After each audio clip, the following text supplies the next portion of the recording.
불붙는 마음으로 라는 제목으로 하나님 말씀 나누고자 합니다. 여러분, 오늘 말씀을 보면 우리가 한 번쯤은 다 들어봤을 솔로몬의 판결에 대해서 읽었는데 다시 한번 이 말씀을 살펴보기를 원합니다. 여러분, 솔로몬의 아버지가 누구죠? 우리가 잘 알고 있듯이 다윗입니다. 여러분, 다윗이 어떤 왕이었습니까? 사도행전 13장 22절 말씀에 보면 다윗을 이렇게 평가하고 있습니다. 우리 함께 읽어보겠습니다. 패하시고 다윗을 왕으로 세우시고 증언하여 이르시되 내가 이새의 아들 다윗을 만나니 내 마음에 맞는 사람이라 내 뜻을 다 이루리라 하시더니. 아멘. 이 말씀에 보면 하나님의 마음에 합한 사람이었다 이렇게 말씀하고 있습니다. 오늘 말씀의 그 앞절을 보면 다윗이 하나님의 마음에 합한 그런 다윗의 행동들이 나와 있거든요. 근데 그걸 제가 조금 간추려 보면 첫 번째로 다윗은 성실하였다라고 평가하고 있습니다. 성실하였다라는 말은 오로지 한 분 하나님께만 충성하는 삶을 살아냈다라는 의미입니다. 다윗이 그러한 성실한 사람이었고, 두 번째로 요약했을 때는 공의로웠다라고 평가를 하고 있습니다. 이 공의로웠다라는 말은 의로운 자를 옳다라고 여기고 또 그렇지 않은 것은 그렇지 않다라고 얘기할 수 있는 그런 마음을 얘기합니다. 우리가 누군가와 좀 더 가까우면 이 사람 편을 들어주고 싶고 또 팔을 안으로 굽어내는 그러한 판결을 하고 싶어 하는데, 다윗은 그렇지 않고 오직 친분과 학연 지연 이런 게 아니라 하나님의 율례와 법도만을 따라서 그 기준으로 판결하는 그런 왕이었다라고 기록하고 있습니다. 그리고 세 번째로 다윗을 뭐라고 얘기하고 있냐면 정직한 마음을 갖고 있는 자다라고 평가하고 있습니다. 이 말은 다윗이 생각하는 것 그리고 생각하고 그것으로 행하는 모든 것이 하나님 앞에 일치하는 삶을 살아냈다라는 겁니다. 여러분, 이처럼 다윗의 평가를 보면 우리가 봤을 때도 다윗 왕이라고 하면 본받고 싶어하는 인물로 꼽는 사람입니다. 이런 다윗 왕의 뒤를 이어서 다윗의 아들인 솔로몬이 왕의 자리를 계승받게 되는데, 솔로몬이 얼마나 많은 부담을 갖고 있었을까요? 여러분, 사진 하나 보겠습니다. 22년도에 미국 프로농구팀에서 정말 센세이션한 지명을 한 적이 있습니다. 여러분, 미국 농구에서 한 획을 그었던 선수들이거든요. 왼쪽에는 샤킬 오린이라는 선수고 오른쪽에는 마이클 조던과 함께했던 스카티 피펜이라는 선수입니다. 그런데 이 두 선수의 아들들이 지금 이제 농구 선수로 성장해서 프로팀에 입단할 때가 되었습니다. 22년도 6월에 프로팀으로 지명받을 수 있는 기회가 있었는데, 미국의 이제 프로 농구팀 중에 아주 명문 구단인 LA 레이커스라는 팀이 있어요. 근데 이 팀에서 샤킬 오닌의 아들과 스카티 피펜의 아들을 영입했다라는 기사가 올라왔습니다. 이 기사 제목이 뭐였냐면 유전자의 도박을 하다라는 제목으로 올라왔습니다. 이 두 아들의 실력이 좋아서가 아니라 아버지만 보고, 두 아버지만을 보고 이 아들의 잠재력을 믿어 의심치 않았던 겁니다. 그래서 이 두 아들이 아버지 덕에 아주 유명한 프로팀에 들어갔지만 아버지의 명성에 걸맞는 그런 플레이를 할지는 아무도 모르는 일이었죠. 제가 근래 이 두 아들을 찾아봤습니다. 어떤 변화가 있었나 찾아봤더니 왼편에 있던 샤킬 오닐의 아들은 2년 정도 하부리그에서 맴돌다가 은퇴를 해버렸습니다. 그리고 아버지가 하는 사업에 뛰어들어서 아버지 밑에서 일을 하고 있더라고요. 그리고 오른쪽에 있는 스카티 피펜의 아들은 계속해서 팀을 옮겨 다니면서 그 선수 생활을 하고 있지만 후보 수준으로 이렇게 평가받으면서 농구 선수 생활을 하고 있습니다. 여러분, 이렇게 아버지의 화려한 명성을 따라가지 못한 이 아들들이 얼마나 많은 부담을 갖고 살았을까요? 마찬가지로 하나님의 마음에 합했던 다윗의 명성은 이루 말할 수 없었습니다. 이스라엘을 강국으로 성장시킨 장본인이었지 않습니까? 그런 아버지를 뒤이어서 왕이 된 솔로몬이 얼마나 부담이 되었을까를 우리는 충분히 예상할 수 있는 일입니다. 하지만 놀랍게도 이 아들 솔로몬 역시도 다윗 못지않게 여호와의 법을 따랐더니 특히나 솔로몬은 여호와를 사랑하는 왕이라는 평가를 받습니다. 하나님을 사랑하는 표현을 솔로몬은 제단을 쌓고 번제를 드리면서 하나님을 사랑하는 왕이라는 걸 증명해냈습니다.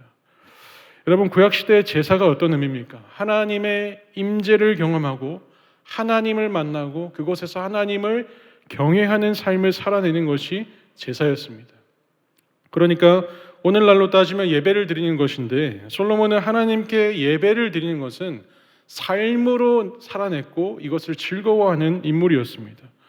솔로몬이 하나님을 사랑함으로 1000번제를 드렸다라고 말씀하는데 솔로몬은 이 예배가 삶 가운데에서 빠지지 않는 그런 인물이었습니다. 이렇게 예배의 삶을 드리다 보니까 자기 자신을 극소화시키고 하나님만을 극대화시키는 그런 작업을 솔로몬의 삶 가운데에서 이루어냈습니다.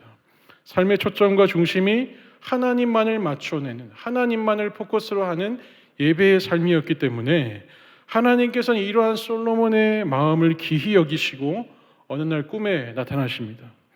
그 꿈 가운데에서 솔로몬 왕에게 하나님께서 물으시죠. 네가 원하는 것을 들어줄 테니까 무엇이든지 말해보라 라고 말씀하십니다. 그러니까 하나님께서 솔로몬에게 백지수표를 딱 던져주면서 너 얼마나 원하냐? 써봐라 라고 하는 식으로 하나님께서 솔로몬 앞에 복을 주시고자 하셨습니다. 그러자 솔로몬이 하나님께 이렇게 고백하죠. 오늘 열왕기상 3장 7절에서 9절 말씀 우리 한번 읽어보겠습니다. 시작. 나의 하나님 여호와여,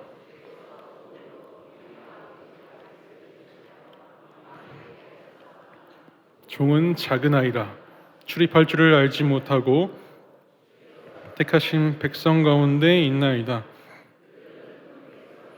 수요가 많아서 셀 수도 없고 기록할 수도 없사오니 누가 주의 이 많은 백성을 재판할 수 있사오리이까. 듣는 마음을 종에게 주사 주의 백성을 재판하여 선악을 분별하게 하옵소서. 아멘. 솔로몬이 구한 것이 무엇입니까? 더 많은 부를 쌓는 것, 더 큰 강대국이 되는 것, 오랫동안 왕위를 탐할 수 있는 것, 주변의 위협적인 나라를 싸그리 없애달라, 이런 기적적이고 현실적인 것들을 하나님 앞에 구하지 않았습니다. 솔로몬은 듣는 마음을 구하여서 하나님이 맡겨주신 백성들의 재판에서 선악을 분별할 수 있게 해달라. 이것이 솔로몬이 요구한 전부였습니다. 이렇게 솔로몬이 구한 지혜가 오늘 우리가 살펴본 말씀의 적용입니다. 내용은 이렇죠. 두 여자가 솔로몬 왕 앞에 나옵니다. 구약시대에 여자가 왕 앞에 나온다라는 건 이 왕 앞에 나오는 것 자체만으로도 획기적인 일이었습니다.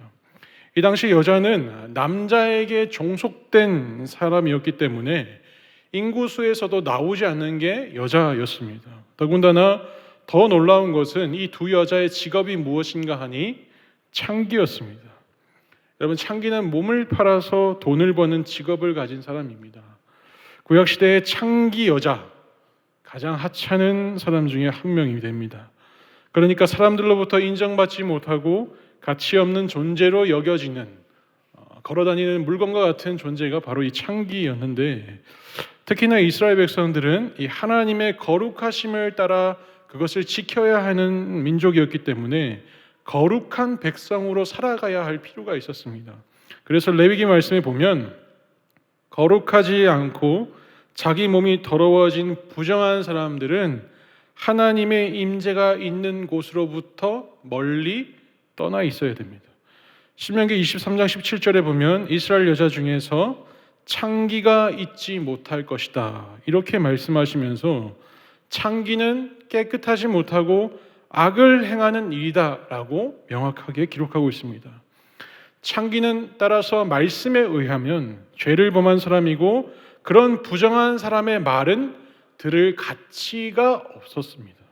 그런데 이 창기라는 여자가 이스라엘의 가장 높은 왕 앞에 나오고 있다.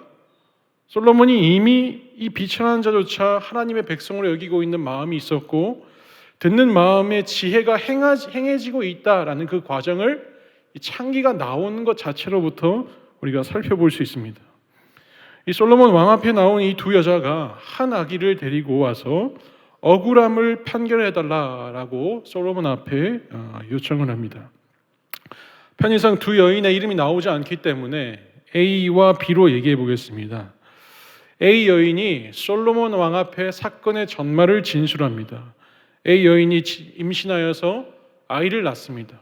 그리고 3일 뒤에 같이 살고 있던 창기 B 여인이 또 아이를 낳습니다. 그런데 밤중에 B 여인이 자기 아이를 깔고 눕는 바람에 이 B 여인의 아들이 죽게 되었습니다. 아침이 되어서 A 여인은 자기 젖을 아기에게 주려고 했더니 아기를 살펴보니까 이 A 여인의 아기가 죽어 있었습니다. 그런데 이 여인이 죽은 아기를 자세히 살펴보니까 자신의 아기가 아니었고 B 여인이 품에 안고 있는 그 아기가 자기 애였던 겁니다. 그런데 문제는 B 여인도 살아있는 아기가 자기 아들이라고 주장하고 있었습니다. 여러분, 두 여인의 말은 지금 우리가 보더라도 누가 진짜 살아있는 아기의 엄마인지를 참 알기 쉽지 않습니다. 누가 말을 더 논리적으로 잘하느냐에 따라서 이 사람이 진짜 엄마다라고 생각할 수도 있고, 누가 더 눈물을 많이 흘리느냐에 따라서 이 사람이 진짜 엄마인가라고 생각할 수 있습니다. 무엇보다 이 재판이 어려운 것은 이 두 여인 앞에 증인이 없다는 겁니다. 성경에 보면 한 사람의 증인은 안 되고 2명이나 3명의 증인이 있어야만 그 사건이 정확하게 판단될 수 있다라고 말씀하고 있습니다. 그런데 이게 만약 오늘날 발생했다면 머리카락 모근을 채취한 뒤에 유전자 검사를 실시해서 쉽게 누가 진짜 엄마인지 찾을 수 있습니다. 요즘에는 유전자 검사를 하면 빠르면 8시간 안에 확인이 될 정도로 간단한 판결입니다. 그런데 수천 년 전에 발생한 이 사건은 누가 진짜 엄마인지를 해결할 방법이 도무지 없었던 겁니다. 유일한 실마리는 증인이 필요한 것인데 직업이 창기인 이 두 여자에게는 삼자가 없었던 거죠. 다시 말해서 이 창기 두 여인 각자의 삶을 책임지는 보호자, 남편이 없었던 겁니다. 그래서 오직 자기 자신은 스스로가 맞다고 변호해야 되니까 이 사건이 전혀 풀릴 수가 없었던 것이죠. 솔로몬 왕이 이 두 여자의 말을 다 들어보니까 서로가 자기 아들이라고 그 사실을 굽히지 않았습니다. 그래서 솔로몬 왕이 결단을 합니다. 칼을 가져오라고 부하에게 명령을 합니다. 그리고 칼을 가져온 부하에게 살아있는 아이를 반으로 나눠서 두 여자에게 반반씩 나눠줘라 라는 판결을 내립니다. 그런데 이 말을 듣자마자 아이가 죽게 된다라는 사실에 꽂혀서 한 여자의 마음이 반응하고 있습니다. 우리 오늘 본문 3장 26절 말씀을 다 같이 한번 읽어보겠습니다. 시작. 산 아들의 어머니 되는 여자가 그 아들을 위하여 마음이 불붙는 것 같아서 왕께 아뢰어 청하건대 내 주여 사나이를 그에게 주시고 아무쪼록 죽이지 마옵소서 하되 다른 여자는 말하기를 내 것도 되게 말고 내 것도 되게 말고 나누게 하라 하는지라. 아멘. 여러분, 진짜 엄마의 마음이 어떻게 되었다고 합니까? 불붙는 것 같아졌다라고 기록하고 있습니다. 비록 자기가 키울 수는 없다 할지언정 저 거짓말하는 여인의 자식이 되어도 좋으니 부디 살려달라라고 말합니다. 아기를 살리기 위해서 저 여자에게 제발 좀 주라고 솔로몬 왕에게 요청하고 있습니다. 그런데 고의이든 실수이든 자기 아기를 깔아뭉개서 질식사로 죽인 이 여자는 제정신이라고 볼 수 없습니다. 고의로 죽였으면 살아있는 아이를 얻는다 하여도 앞으로 이 아이에게 어떤 해를 가할지 모르는 것입니다. 또 가령 실수로 아이를 죽였다고 해도 그 실수가 반복되지 말라는 법이 없습니다. 이제는 더욱이 자기의 아이가 아니기 때문에 이 진짜 아기를 넘겨준다 그러면 불안할 수밖에 없습니다. 그리고 우리가 엄연히 따져보면 정상적인 엄마라면, 정상적인 어미라면 자기 자식이 죽으면 그 아이를 위해서 슬피 울고 장례를 치러야 하는 게 당연한 일이죠. 근데 아들이 죽었다고 하여서 살아있는 아이와 바꿔치기를 한다는 발상 자체가 정상이 아닙니다. 그런데 이런 여인에게 아기의 인생을 맡기겠으니 생명을 건져달라라고 하는 이 진짜 엄마의 마음은 죽는 것보다 생명이 살아있는 것, 그걸 더 낫게 여기고 있는 겁니다. 비록 친엄마의 품에서 자라날 수는 없다 할지라도 목숨이 붙어 있는 것, 생명이 살아있는 것이야말로 해산의 고통으로 낳은 그 어미의 마음가짐이라고 볼 수 있습니다. 이때 이 솔로몬 왕이 아이를 향한 모성애를 발견하고 부하에게 살아있는 아이를 죽이지 말고 진짜 엄마에게 이 아기를 주게 됩니다. 여러분, 예나 지금이나 진짜 참 어머니의 모성애는 숨길 수 없다라는 걸 알 수 있습니다. 모성애 그리고 부성애는 이 아이의 부모라면 본능적으로 사랑하는 마음이 생길 수밖에 없습니다. 여러분, 제가 딸아이가 태어나서 웃음이 좀 더 많아졌고 또 한켠에는 항상 이게 딸 생각이 납니다. 그래서 딸을 가진 그런 부모님 중에 제가 아는 목사님이 계셔서 딸이 너무 이쁘고 좋아서 또 그 목사님도 딸이 있으니까 같이 좀 얘기 좀 해보려고 전화를 걸고 막 서로 육아 얘기를 하면서 질문을 한 적이 있습니다. 저는 아직까지는 잘 모르겠지만 이 목사님께 제가 질문을 했거든요. 목사님, 그 딸을 위해서 죽으라고 하면 죽을 수 있어요? 라고 물었어요. 그랬더니 그 목사님께서 그건 당연한 겁니다 라고 얘기하더라고요. 제가 다시 질문했어요. 그러면 사모님을 위해서도 죽어야 한다고 하면 죽을 수 있어요?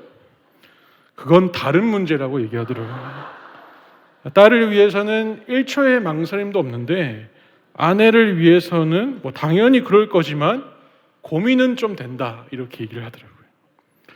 그렇게 통화를 마치고 나서 저희 아버지의 눈물이 갑자기 기억이 났어요. 저희 누이가 어릴 때부터 참 병치레를 많이 했어요. 그래서 몸이 좀 약했는데 특별히 이제 코에 물혹이 있어서 숨 쉬는 게 참 힘들어 했었습니다. 누이가 물론 이제 병치레를 많이 했기 때문에 병원 가는 것도 힘들어했고 또 싫어했기 때문에 민간요법과 기도를 통해서 낫고자 이렇게 결단하면서 누이의 이 물혹 때문에 많이 이렇게 기도를 했었습니다. 그런데 몇 년이 지나도 호전되지 않고 이제 물혹이 이제 코에서 목까지 이제 전이가 돼서 너무 이렇게 혹이 커졌어요. 결국에는 이 청소년기에 목까지 이렇게 혹이 자라나서 수술을 할 수밖에 없는 상황이 되었습니다. 수술 날짜를 잡고 큰 수술을 마친 뒤에 퇴원을 하고 택시를 타서 저희 집 앞에 이렇게 딱 내렸거든요. 그런데 저희 누이가 이 택시에서 딱 내리자마자 입으로 피를 토했습니다. 너무 심하게 토해서 바닥이 계속 피가 떨어졌어요. 저는 너무 놀라서 저희 어머니가 급하게 다시 응급실로 돌아가셨고 결국엔 저희 누이가 이제 피가 부족해서 계속 수혈을 받았습니다. 저는 이 상황을 알고 학교를 가야 되니까 혼자서 그냥 집에서 누나를 위해서 기도하고 잠이 들었습니다. 다음날 새벽 아침이 돼서 화장실에서 인기척이 들렸어요. 너무 무서워서 조심스럽게 가봤더니 아버지가 벽을 잡고 펑펑 울고 계시더라고요.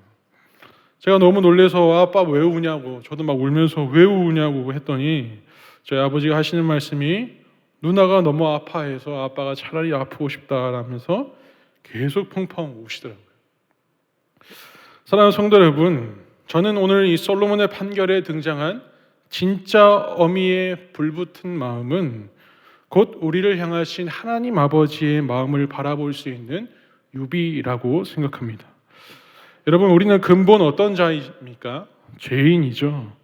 죄인된 우리의 모습은 이 땅에서 악을 행하고 있습니다. 어떤 모양과 정도의 차이만 있을 뿐 우리는 각자가 다양한 죄를 짓고 살아갑니다. 여러분, 이런 죄의 결과를 우리가 세어본다면 어쩌면 우리는 차라리 빨리 죽는 게 더 나을 수도 있습니다. 계속해서 살아있으면 죄만 짓기 때문에 죄가 있는 한 살아있는 것이 그렇게 유익한지 의문이 들 정도입니다. 하지만 하나님은 이런 우리를 위해서 대신 죽으셨죠. 죄로 인한 죽음에 상응하는 값이 대신 죽는 것 아니겠습니까? 그래서 독생자를 보내셔서 십자가에 우리를 대신하여서 죽게 하셨습니다. 여러분, 이 사건은 오늘 본문에서 한 걸음 더 나아가 보면 한 아기를 향한 진짜 어미의 모성애와는 비교할 수 없을 정도로 말도 안 되는 사랑이 있습니다. 비천하지도 않는 하나님의 아들이 우리를 위해서 이 땅에서 고통받아야 할 이유가 없기 때문입니다. 보좌 우편에서 왕으로서의 자리에 그냥 앉아 계시면 됩니다. 하늘의 높임을 받는 분은 역시 이 땅에 와서도 왕으로서의 영광을 받으셔야 합니다. 그런데 주님께서 이 땅에서 어떻게 되셨습니까? 고난을 당하시죠. 채찍질을 받으시고 살점이 뜯기시고 고통을 겪어야 했고 만국의 만왕의 왕이시지만 사람들은 알아보지 못하고 비아냥 조롱으로 가시면류관을 씌우면서 주님을 멸시했습니다. 모멸감과 수치심을 끌어모아서 예수님께 침을 뱉었고요. 예수님은 그대로 당하셔야 했습니다. 인간이 가장 잔인하게 지정해 놓은 십자가의 틀에서 손과 발이 묶이며 못에 박히셔야 됐고 그 십자가에서 물과 피를 흘리며 죽으셔야 했습니다. 여러분, 왜 이렇게까지 해야 하느냐라고 묻는다면 이유는 단 하나밖에 없습니다. 우리를 살려내기 위한 하나님의 불붙은 마음이 있었기 때문입니다. 여러분, 불을 가까이 할 수 있는 사람이 어디 있습니까? 가령 물 온도가 90도만 넘어도 그 컵을 잡지 못해서 우리가 쩔쩔매지 않습니까? 불이 손에 닿는 걸 견딜 수 있는 사람이 어디 있겠습니까? 절대로 참아낼 수 없고 가만히 있을 수가 없습니다. 그러나 하나님은 우리가 죽어야 한다는 사실 때문에 그 가슴 속에 불붙는 마음으로 우리를 살리고자 하셨습니다. 애가 끓고 그냥 그저 지켜볼 수 없는 그 마음을 가지는 것이 우리를 끝없이 다함 없이 사랑하는 그 하나님의 마음 때문뿐이었습니다. 여러분, 구약의 이스라엘 백성들이 지독하게도 여호와 하나님을 경외하는 삶을 저버렸습니다. 여호와의 율법을 업신여겼고 우상을 섬겼고 음행을 행하였고 이방 국가를 의지하는 어리석음을 끊임없이 하여서 그 결과로 멸망의 비극까지도 닿습니다. 그럼에도 불구하고 하나님은 이스라엘의 완전한 멸망을 실현하신 적이 단 한 번도 없습니다.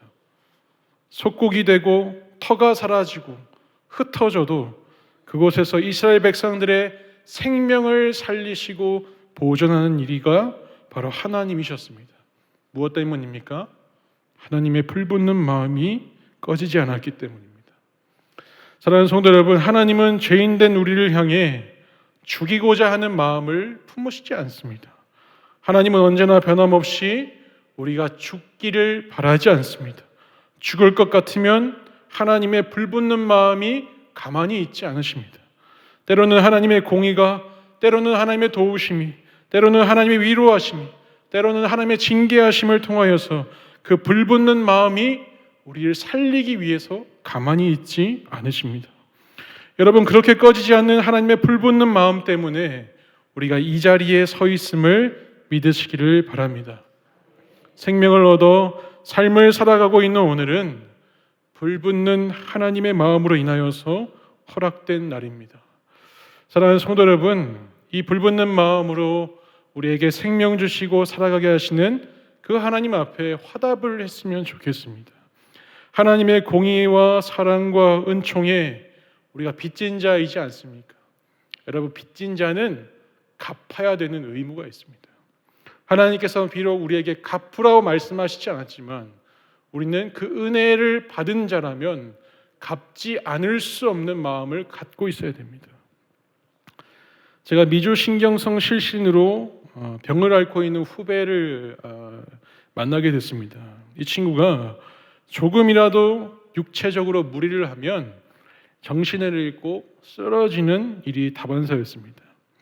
한 번은 고향을 내려간다고 전날 저녁에 저에게 고향 갔다 오겠다라고 하고 아무렇지 않게 지냈는데 다음날 새벽 5시 정도에 이 후배의 어머니가 저한테 연락 오셔서 아들이랑 지하철에서 통화하다가 갑자기 전화에 목소리가 들리지 않는다라고 말씀하시더라고요. 그래서 제가 깜짝 놀라서 그 새벽에 일어나서 다른 거 다 차치하고 그 친구 찾으러 지하철역으로 갔습니다. 혹여나 어떻게 되었을까 봐 두려운 마음을 갖고 미친 듯이 지하철로 뛰어들었습니다. 아니나 다를까 그 새벽에 아무도 없어서 이 후배가 정신을 잃고 쓰러져 있었습니다. 저는 119를 부르고 CPR을 미친 듯이 하면서 소리쳤습니다. 죽지 마라. 죽지 마라. 살아야 된다. 죽지 마라. 계속 CPR을 했고 감사하게도 119가 딱 왔을 쯤에 이 친구가 깨어났어요. 그 뒤로 이 친구의 부모님 그리고 이 친구는 저에게 항상 하는 말이 있습니다. 생명의 은인. 평생 가슴에 새기면서 살겠습니다. 평생 갚으면서 살겠습니다. 이런 말을 항상 했습니다. 지금은 연락을 잘 하지 않지만 제가 연락을 하면 이 친구는 항상 저한테 얘기합니다. 제 생명을 살려주신 분. 제가 어떻게 보답을 하겠습니다. 비록 행함은 없지만 말은 항상 저에게 빚진 자로서의 모습으로 항상 저를 대해줍니다.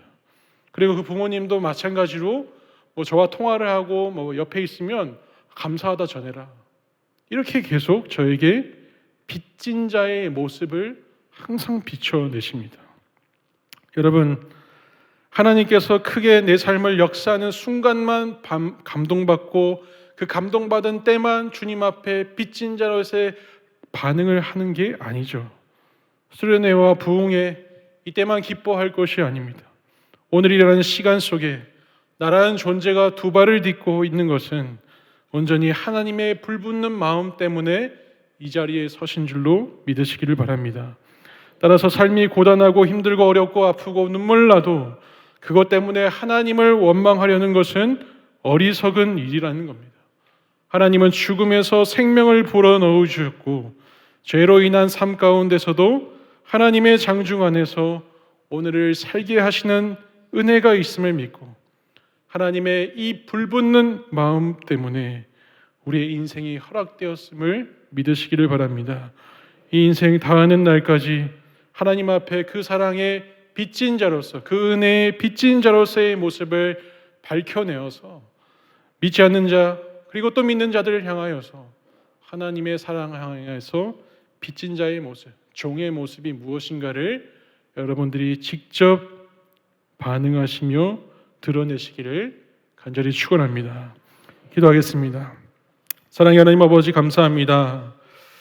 하나님의 그 한량없는 사랑, 불붙는 사랑 때문에 우리의 죽었던 인생이 새 생명으로 구원받았습니다. 하나님이 생명이 값없이 우리에게 주어졌지만 우리가 이것을 가치 없게 여기며 살아내었던 모습이 있었습니다. 주님 용서하여 주시옵소서. 하나님의 은혜에 빚진 자의 삶이 되어서 영원토록 우리의 삶의 인생 가운데 생명이 허락하는 날까지 주님을 붙잡고 살아갈 수 있는 귀한 저와 여러분이 되기를 간절히 소원합니다. 하나님 아버지 이 시간 가운데 또 결단하기를 원합니다. 우리가 그 마음을 품고 마음에 새기고 살아가기를 원하오니 하나님 아버지 저버리지 않게 하시고 말씀을 마음판에 새기며 돌아갈 수 있는 귀한 시간 되게 하여 주시옵소서. 예수님의 이름으로 기도합니다. 아멘.